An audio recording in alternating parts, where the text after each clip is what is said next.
Okay, so I want to give you an update on the sheep. So yesterday I was giving water and electrolytes to the ram, not the ram, to the weather, trying to just get him along. But the previous night when we had moved them to the secure location, he had peed a really, really brown pee. Looked like coffee. I knew it was renal failure, and it was probably from the shock. So I was doing my best to try to save him. And by the time I went up there in the afternoon, about 4, he had just been laying on the ground and he had given up. So I had to make the hard decision to put him out of his misery. And so we lost the boy. The girl, however, is alive and she's doing well. She's eating, she's drinking, she's walking around, and she looks good. And so we reached out to the people that we got them from originally, and they have another lamb. So we're gonna get another lamb for her as a companion. Kids went through a very emotional experience. They were there for the dogs. They were there for the sheep being absolutely torn apart.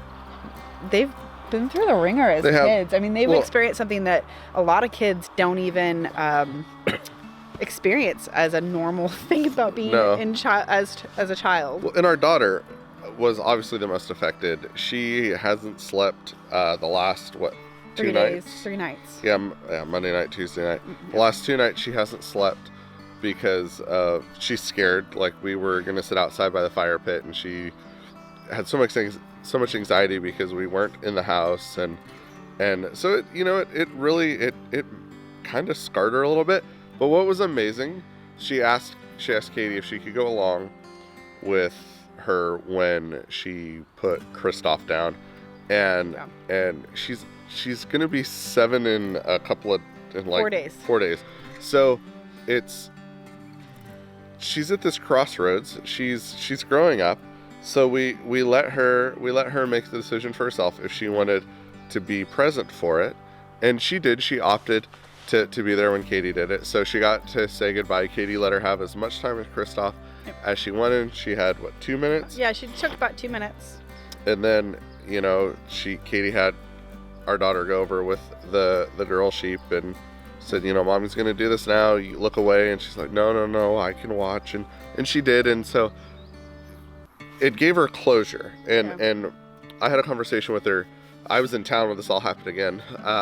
So when I got back, I sat her down and had a really good conversation with her about how she really took ownership of the sheep from almost like a shepherdess point of view, where she had tamed them, bucket trained them with grain. Like, these were her lambs, and she saw Kristoff through the end. And so for a little girl of just 7 years, she behaved and made some choices that were pretty big, much bigger than she needed to.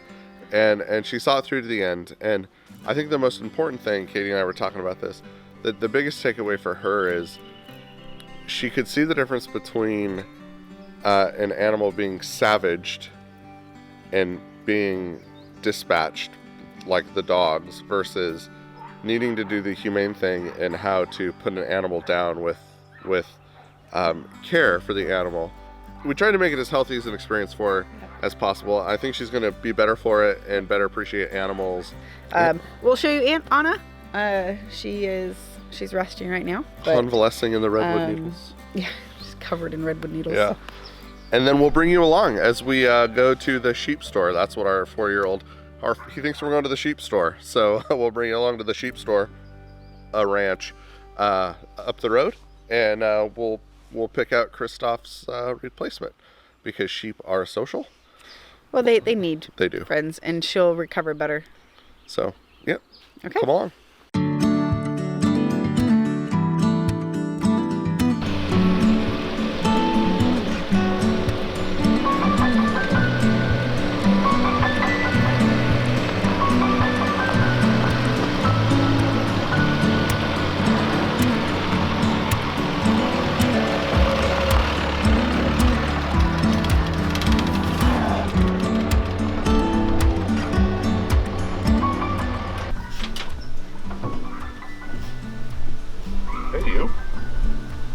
gonna be friends?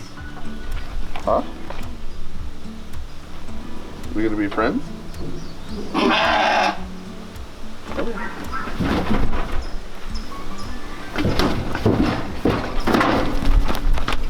That's one way to do it. I quickly jumped into your arms. You hurt your back? You hurt your back? No, I caught a hoof in the love handle.